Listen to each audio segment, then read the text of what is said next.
Walsh for his presentation. Ray Harryhausen and Me.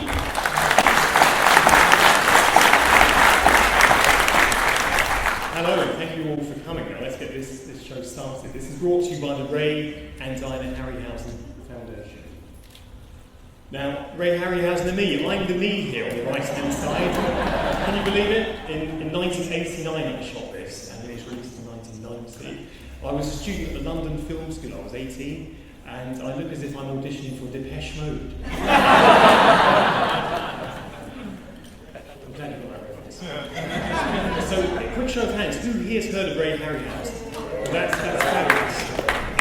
Now, we're not going to tell you what you already know, but we will have to run through some of it. Now, sadly, when Ray died in May 2013, this is what George Lucas said. There would likely have been no Star Wars without Ray Harryhausen. Ray Harryhausen's inspiration goes with us forever, Steven Spielberg. Without Ray Harryhausen's influence, Lord of the Rings would never have been made, not by me at least, says Peter Jackson. To me, he was the guy that not only inspired me, but inspired almost any animator, says Tim Burton. Phil Tippett, who we know as almost the inheritor of the Harryhausen crown, these wonderful animations for the George Lucas films. You know, I'm always saying to the guys that I work with on computer graphics, do it like Ray Harryhausen. And perhaps this is the funniest and the most poignant. What we do now digitally with computers, Ray did digitally long before, without computers.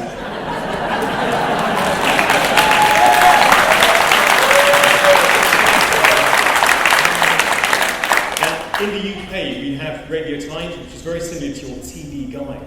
And in it, they ran a recent poll to ask, who is your favourite movie monster? And of course, all movie monsters were eligible, all movie creatures. And in the poll that involved nearly 1 million votes, this was the result. The alien came first.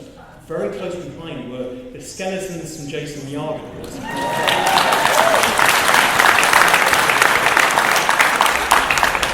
We know them the children of the Hydra's teeth. Now, Jason is over 50 years old. The skeletons only appear in the last 10 minutes. So quite impressive to have nearly defeated the Alien franchise, which is, of course, $1 billion franchise which is still going today. Now, what do we already know? Well, Ray was a young puppeteer. He made his own animations. He was inspired by 1933's King Kong, and then worked with Kong's creator Willis O'Brien on The Mighty Joe. Then, of course, Ray went on to have his own fabulous career, making some of the most iconic films in cinema history. And I think we all can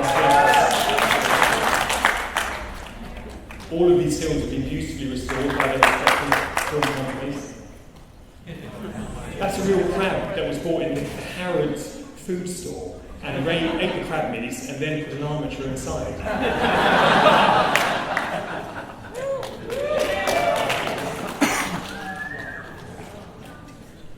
I mean, most of these images speak for themselves.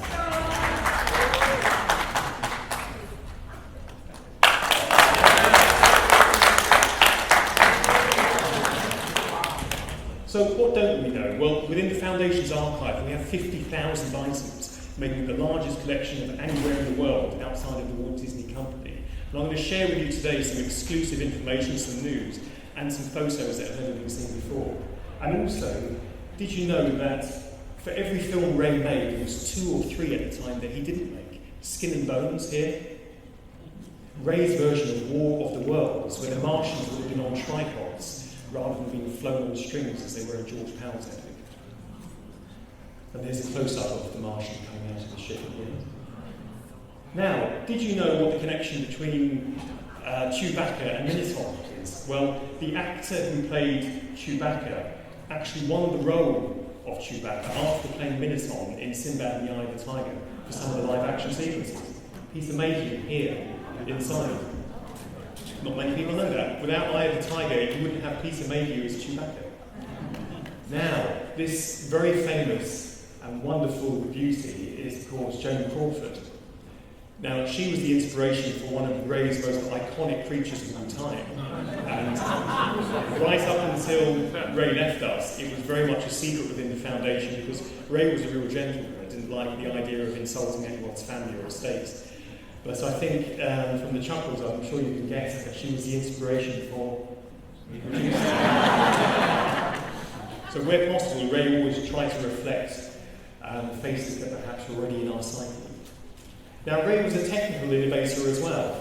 He used to cut his own film sprockets so that he could keep the image as straight as possible in the rear projection case.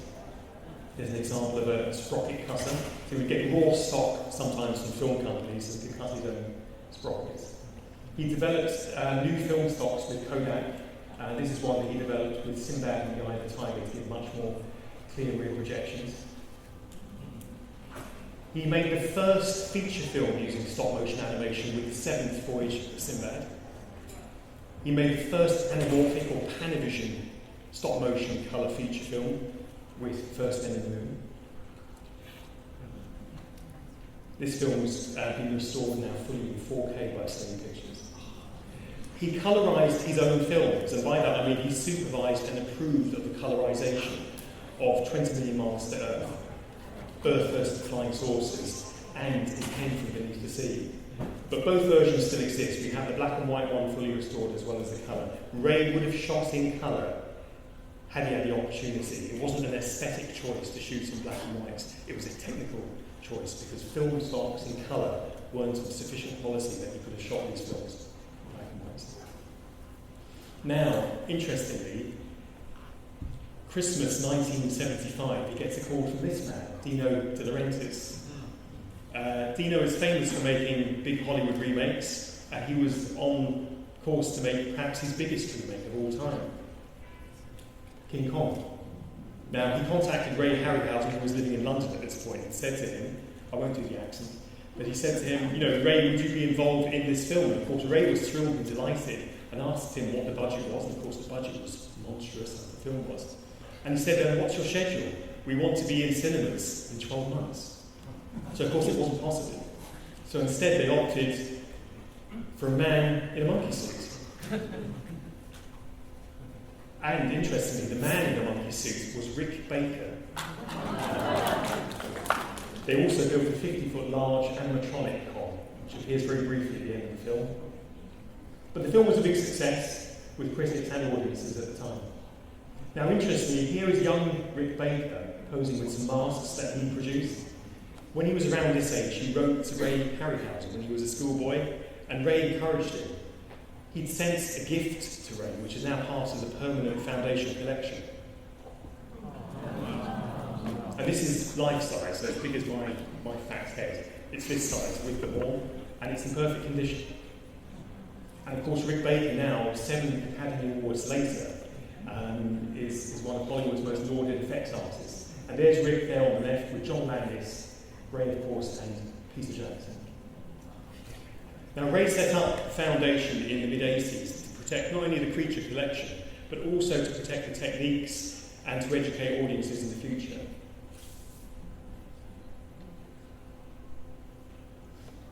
Ray didn't invent stop-motion animation, but he may as well have done. The techniques he used to interact live actors with creatures, wearing tweed suits while animating.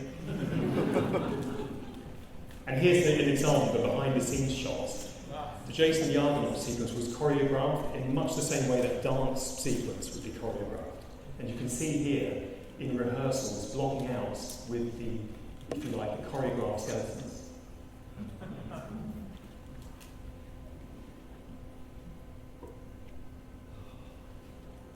Gives you a sense of scale. Of course, anyone who's met Ray Harryhausen will know he was a very tall man who had very big hands. His daughter described his hands as bunches of bananas. So it's incredible to think that he did these very intricate and intimate animations. Perhaps most amazing of all, right up until his last film, Clash of the Titans, Ray worked almost completely on his own. Jim Danforth and Steve Archer came on board to help with this film. Now, Ray did the sketches for his films, worked with glass paintings, built miniature sets, created new techniques by putting bellows inside some of the creatures. Here are some recent shots that we found in the archive, which best illustrate the 3 traditional ways that Ray would interact with live action footage. So behind Trog, you can see, I think it's Jane Seymour, or Tyrone Powell, interacting with Trog, and he's in front of the rear projection. Again, in front of the rear projection, with part of the foreground masked off, you can then insert something in foreground action. And then, of course, blue screen, which you're all more familiar with. So within the Foundations collection, we have sketches, concept art, armatures, test footage from the unmade films, and bronzes. Ray is an accomplished sculptor. There's almost nothing Ray could do. And these were one-offs that he made, sometimes to show studios what the sequence could look like, and sometimes just for his own pleasure. And these are all in bronze, on marble pins. Now we have also the poster collection. We'll be speaking about that a bit later on because we have a new poster book.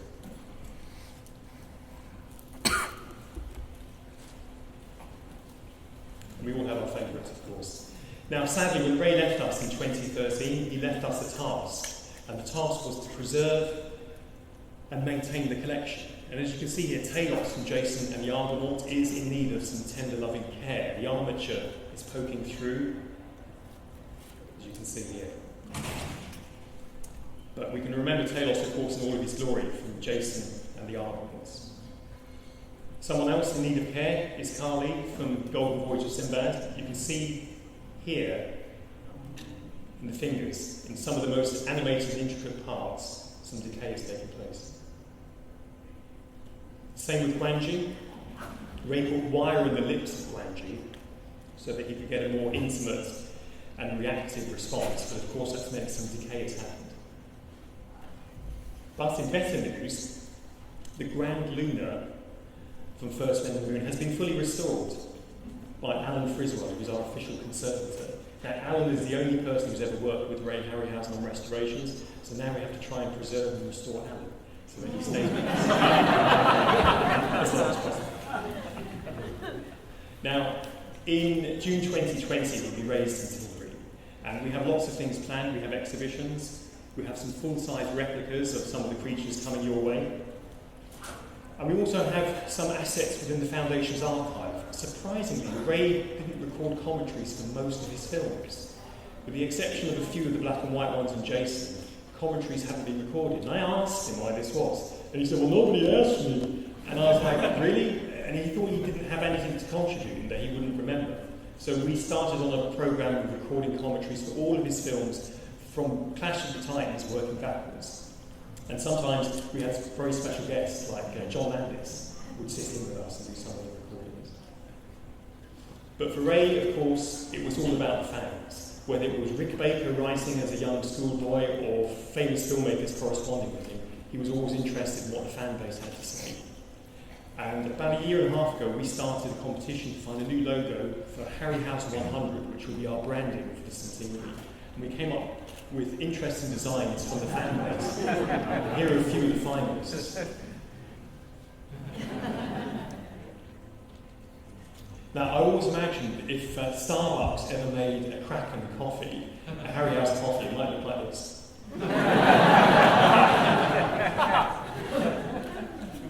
But it shows the talents and the ingenuity of Ray's fan base, that these are regular people who have jobs in other industries who've contributed to the Foundation's art. That's beautiful. That would be lovely as a tattoo. I want the trustees of the Foundation to get tattoos, but so far, very tedious. Put it on t-shirts for people. It would be fabulous. I'd probably do that. But this is the winning entry by Michael Farr, and I think it really captures, doesn't it?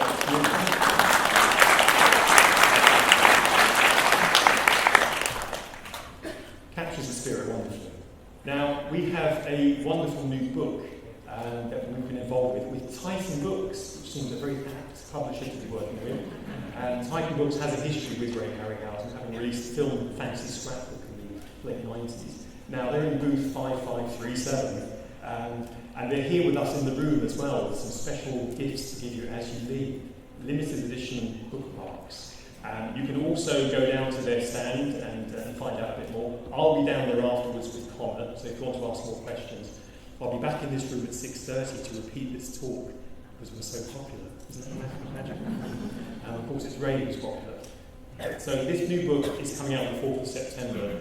Apparently it's already selling out, so if you want that first edition copy, you need to get your skates on. But within the book, we found many posters that are not in the archives collection, so it's a real must-have for fans. And our big announcements, although this is now a museum exhibit and we're here sharing these stories of the past with you, I can exclusively reveal at Comic-Con that we've entered a shopping agreement or a production agreement with Morningside Pictures, which is Charles Schneer's former company.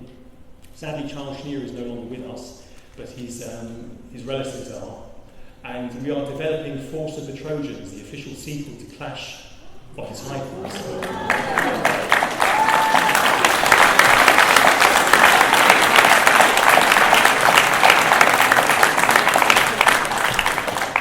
So this is one of many pieces of concept art for the film that we have. We have a finished screenplay by the same writer from Clash of the Titans. And we're very excited. It's taken a long time to get here, since 1984, of course. But for various reasons, the film didn't happen. I can't go into them all now because it would take too long, but we're very excited, I must say. Now, the documentary you're about to see, which I shot when I was at film school, I was 18. It was a 16mm documentary I made. Ray was very generous with his time. He didn't have to come and work with me. I wasn't anyone at the time. I just had a wardrobe of black shirts to my name. That was it. But I was very enthusiastic. I knew about these films, and he tested me. He did ask me questions about the films. My favourite film was The Golden Voyage of Sinbad, and I was very interested in one of the particular actors in The Golden Voyage. Interestingly, in 1974, when this film was released, the producer of the BBC long-running drama series was scratching his head looking for a replacement for the lead actor, and had asked people who said no, and other people weren't available. He saw The Golden Voyage of Sinbad, picked up the phone to this actor's agent. The actor was working on the building site at the time between projects. He went and met with Barry Letts, and of course the rest was television history when Tom Baker was cast as Doctor Who. The reason I'm emphasising this is because Tom Baker narrated my short film, and he did it simply because of the connection with Doctor Who. So back in the day, I was learning the tricks of the producer by psychologically strong-arming people into roles. So you're about to see now Ray Harryhausen movement into life. As I say, it was shot when I was a student, so please, give that some consideration. But more importantly, you get to hear and see Ray Harryhausen himself. And this film has never been seen in its entirety in the US. Now, you can find out more about the foundation at our various web links, but I shall now press on and we will see the film.